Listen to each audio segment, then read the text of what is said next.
አንድ አዲስ የንግድ ሥራ ሲጀምር ስኬታማ የሚሆኑ የሚያደርገው ምንድን ነው? ብዙ ጊዜ ምን ሰማው ጠንክረህ ሥራ፣ ጽኑ፣ ይሄ ብቻውን በቂ ነው ብለን እናስባለን። ግን ኤሪክ ራይስ ዘ ሊን ስታርታፕ በሚለውና በመላው ዓለም የሚገኙ ሥራ ፈጣሪዎች አስተሳሰብ በለወጠው መጽሐፉ ነገሩ እንደዛ እንዳልሆነ ነው የሚያሳየን። እንግዲህ በዚህ ትንታኔያችን ውስጥ እነዚህን ቁልፍ የሆኑ ሐሳቦቹን በጥልቀት እንመለከታለን። ኤሪክ ራይስ የሚለው ነገር በጣም የሚገርም ነው። እንዲህ ይላል፣ በመጽሐፎች ላይ የምናነባቸው ታሪኮች ውሸት ናቸው። ጠንክሮ መስራትና ጽናት ብቻቸውን ወደ ስኬት አይወስዱም። ዋው! ይህ እኮ ሁሌም የምንሰማውን የጀግና ሥራ ፈጣሪ ታሪክ ሙሉ ለሙሉ ነው የሚገለብጠው። እውነታው ግን በጣም የተለየ ነው። አብዛኞቹ ስታርታፖች ይወድቃሉ። ምክንያቱ ግን ብዙዎቻችን ከምንገምተው ፈጽሞ የተለየ ሊሆን ይችላል። እንግዲህ የዛሬውን ጉዞአችንን ለመምራት ይሄን የመንደር ካርታ እንጠቀማለን። መጀመሪያ የስታርታፕ ስኬት የተሳሳተ አመለካከት ላይ እናወራለን። ቀጥሎ ወደ ሳይንሳዊ አፕሮች እንሻገራለን። ከዚያም ገንባ፣ ለካ፣ ተማር የሚለውን ዑደት እናያለን። አነስተኛ ተቀባይነት ያለው ምርት ወይም MVP ምን እንደሆነ እንመረምራለን። በመቀጠል ፒቮት ማድረግ ወይስ መቀጠል የሚለውን እናያለን እና በመጨረሻም ይህ ፈጠራ ከስታርታፖች ውጭ እንዴት እንደሚሰራ እንመለከታለን። እሺ እንጀምር። ክፍል 1 የስታርታፕ ስኬት የተሳሳተ አመለካከት። እንግዲህ ትልቁ ጥያቄ አብዛኞቹ ስታርታፖች ለምን ይወድቃሉ? ብዙዎች እንደሚያስቡት በጥረታቸው ማነስ አይደለም። ነገሩ ከዚያ የተለቀ ነው። የተሳሳተ ነገር ላይ በትጋት ከመስራት የመጣ ችግር።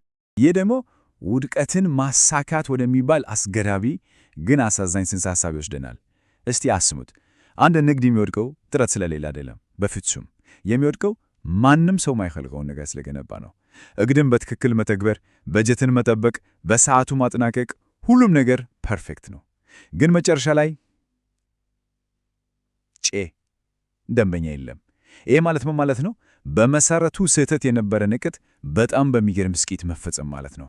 እሺ ታዲያ ችግሩ ይሄ ከሆነ መፍትሄው ምንድን ነው? እንዴት ነው ማንም የማይፈልገውን ነገር ከመገንባት እምንድነው? እዚህ ላይ ነው እንግዲህ ሳይንሳዊ አፕሮች የሚገባው። ከግምት ሥራ ወደ ተረጋገጠ ትምህርት የምንሻገርበት መንገድ። ይሄ ዘዴ የሚሽከረከረው በተረጋገጠ ትምህርት ዙሪያ ነው። ዋናው ግብ ምርት መገንባት ብቻ አይደለም፣ በፍጹም።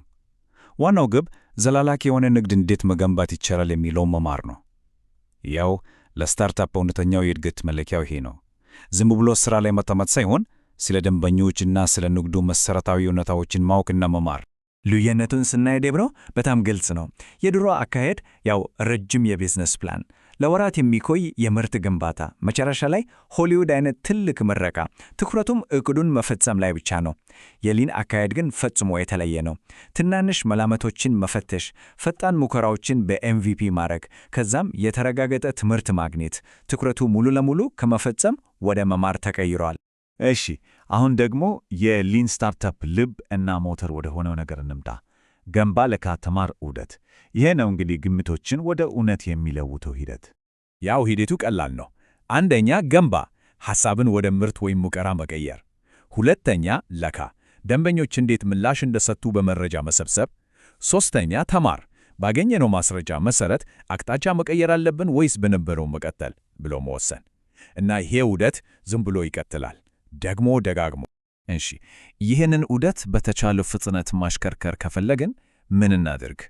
መልሱ አነስተኛ ተቀባይነት ያለው ምርት ወይም MVP ላይ ነው። በትንሹ ጥረት ብዙ ነገር የምንማርበት መንገድ። ጥያቄውም ይሄ ነው። መማር ለመጀመር ብቻ ልንገነባው የምንችለው ፍጹም አነስተኛ የሆነው ምርት ምንድን ነው? እዚህ ላይ አንድ በጣም ወሳኝ ነጥብ አለ። የኤምቪፒ ግብ የመጨረሻውን ምርት ትንሽ ቅጂ መስራት አይደለም። በፍጹም ይልቁንስ ዋና ዋና የንግድ መላምቶቻችንን የምንፈትንበት መሳሪያ ነው። ሰዎች ለዚህ ነገር በእርግጥ ዋጋ ይሰጣሉ፣ ይከፍሉበታል ወይ የሚሉትን ከባድ ጥያቄዎች ብዙ ገንዘብና ጊዜ ሳናቃጠል የምንመልስበት ብልሃት። እስቲ የሚገርሙ ምሳሌዎች እኔ ዛፖስ እንውሰድ። መስራቹ አንድም ጫማ ሳይገዛ ሄዶ የአካባቢውን ሱቆች ፎቶ አንስቶ ኦንላይን ለጠፈ። ለምን? ሰዎች ኦንላይን ጫማ ይገዙ እንደሆነ ለማየት ብቻ። ድሮፕቦክስ ደግሞ ምርቱን ከመስራቱ በፊት እንዴት እንደሚሰራ የሚያሳይ የ3 ደቂቃ ቪዲዮ ብቻ ሰራ። ውጤቱ በአንድ ሌሊት የቅድመ ይሁንታ ተመዝጋቢዎች ከ5000 ወደ 75000 ዘለሉ። ስለዚህ MVP ማለት ፐርፌክት ምርት መስራት ሳይሆን በፍጥነት መማር ነው። ለእንግዲህ ከኤምቪፒ ከተማርነው ነገር በመነሳት አንድ በጣም ወሳኝ ስልታዊ ውሳኔ ላይ እንደርሳለን። ይህ ውሳኔ እንግዲህ ፒቨት ማለት ወይም አቅጣጫ መቀየር ነው። ፒቨት ማለት ግን ዝም ብሎ ለውጥ ማለት አይደለም። ስለ ምርቱ፣ ስለ ስልቱ እና ስለ እድገት ሞተሩ አዲስ መሠረታዊ መላምት ለመፈተሽ ታስቦ የሚደረግ ስልታዊ የሆነ የአቅጣጫ ማስተካከያ ነው። የዚህን ኃይል ለማየት የቮቲዘንን ታሪክ እንመልከት።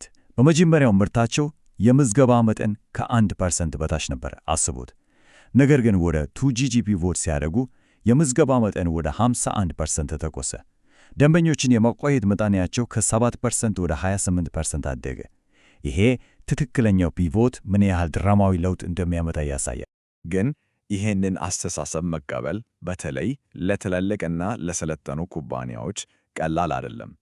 የኢንቱዊት መስራች ስኮት ኩክ እንደሚለው እውነተኛው ችግር ያለው በመሪዎችና በመካከለኛ ሥራ አስኪያጆች ላይ ነው። እነዚህ ሰዎች በትንተና ስኬታማ ስለሆኑ ሥራቸው ዕቅድ ማውጣትና መተንተን ብቻ ይመስላቸዋል። ስለዚህ ይሄ የሙከራ ባህል ካላቸው የአሰራር ሥርዓት ጋር ይጋጫል። እሺ፣ ክፍል 6 ከስታርታፖች ባሻገር ፈጠራ። እስካሁን ያወራናቸው ሐሳቦች ጋራዥ ውስጥ ለተጀመሩ ንግዶች ብቻ የተወሰኑ እንዳይመስሉን። ይህ ለሁሉም ይሆን አዲስ የአስተዳደር መንገድ ነው። እነዚህ መርሆዎች በሁሉም ቦታ ሲተገበሩ እናያለን። ለምሳሌ በትልልቅ ኩምፓኒያዎች የኢንቱዊት ስናፕታክስ ቡድን ልክ እንደ ስታርታፕ በትንሹ ጀምሮ ነው ትልቅ ምርት የፈጠረው።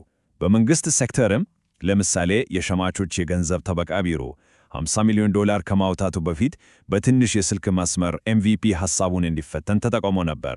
ለትርፍ ያልተቋቋሙ ድርጅቶችም ለህብረተሰቡ የሚሰጡትን አገልግሎት ዋጋ ለመፈተሽ ይህንን ዘዴ መጠቀም ይችላሉ። ስለዚህ ዋናው ትምህርት ምንድን ነው? ስኬት የሚመጣው ከአንድ ጀግና ግለሰብ ብልህነት አይደለም። ይልቁንስ ፈጠራን የሚያበረታታና የሚመራ ስርዓት ከመገንባት ነው። ይህ አባባልም ከዘመናት በፊት የተነገረ ነው። ባለፈው ጊዜ ሰውየው ቀዳሚ ነበር፣ ወደፊት ግን ስርዓቱ ቀዳሚ መሆን አለበት። እንግዲህ ይህንን ትንታኔ ስናጠቃልል አንድ ወሳኝ ጥያቄ ይዘን እንለያይ። አሁን የተሰራ ባለ ማንኛውም ፕሮጀክት ላይ ስኬትን የሚወስነው ትልቁ ግምት ምንድን ነው? እና ያንን ግምት ለመፈተሽ ነገውኑ ሊደረግ የሚችል በጣም ትንሹ ሙከራ ምን ሊሆን ይችላል? እውነተኛ ፈጠራ የሚገኘው ለዚህ ጥያቄ በሚሰጠው መልስ ውስጥ ነው።